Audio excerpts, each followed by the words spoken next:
Uttar Pradesh RO परीक्षा के लिए निबंध। भारत की अंतरिक्ष नीति आत्मनिर्भरता से वैश्विक नेतृत्व की ओर। अंतरिक्ष विज्ञान आज किसी भी राष्ट्र की तकनीकी प्रगति, सामरिक शक्ति और वैश्विक प्रभाव का मापदंड बन चुका है।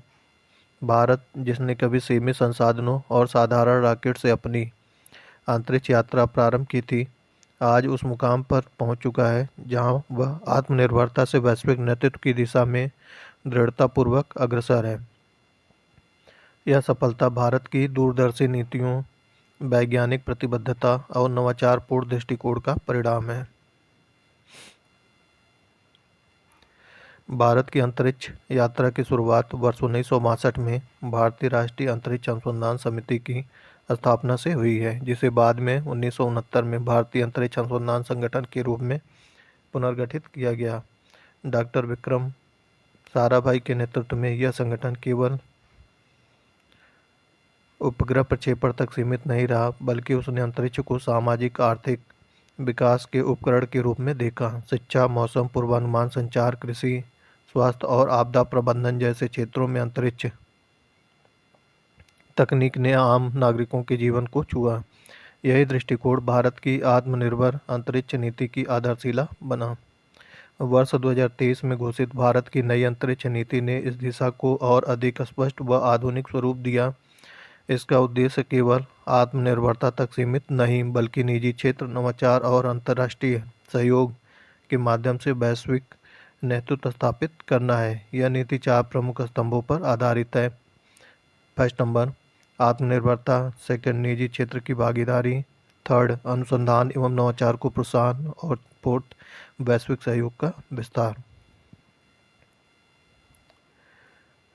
इस नीति के तहत अंतरिक्ष क्षेत्र में निजी कंपनियों और स्टार्टअप को व्यापक अवसर दिए गए हैं। इन स्पेस और स्पेस इंडिया लिमिटेड जैसे संस्थानों की स्थापना ने अंतरिक्ष उद्योग को व्यावसायिक और प्रतिस्पर्धात्मक स्वरूप प्रदान किया है। अब भारतीय कंपनियां न केवल उपग्रह निर्माण में, बल्कि प्रक्षेपण सेवाओं, डेटा विश्लेषण और अंतरिक्ष संचार तकनीक में भी सक्रिय भूमिका निभा रही हैं। यह परिवर्तन भारत को आत्मनिर्भर से आत्मविश्वासी राष्ट्र के रूप में रूपांतरित कर रहा है। भारत की अंतरिक्ष उपलब्धियां इसकी नीतिगत परिपक्वता की गवाही देती हैं। चंद्रयान 3 की सफलता ने भारत को चंद्रमा के दक्षिणी ध्रुव पर उतरने वाला पहला देश बनाया। आदित्य L1 मिशन सूर्य के अध्ययन की दिशा में एक ऐतिहासिक कदम है। मंगलयान मिशन ने न केवल भारत को एशिया का पहला ऐसा देश बनाया जिसने मंगल की कक्षा में उपग्रह स्थापित किया, बल्कि यह कार्य पहली ही कोशिश में पूरा कर इतिहास रच दिया। हाल के वर्षों में इसरो ने कई देशों के उपग्रहों को सफलतापूर्वक प्रक्षेपित कर वैश्विक स्तर पर भारत की विश्वसनीयता और तकनीकी क्षमता को स्थापित किया है। भारत की अंतरिक्ष नीति का एक और महत्वपूर्ण पक्ष है आर्थिक आत्मनिर्भरता के साथ रणनीतिक सुदृढ़ता। उपग्रह आधारित नेविगेशन प्रणाली नाविक भारत की सुरक्षा और सामरिक स्वतंत्रता को मजबूत करती है।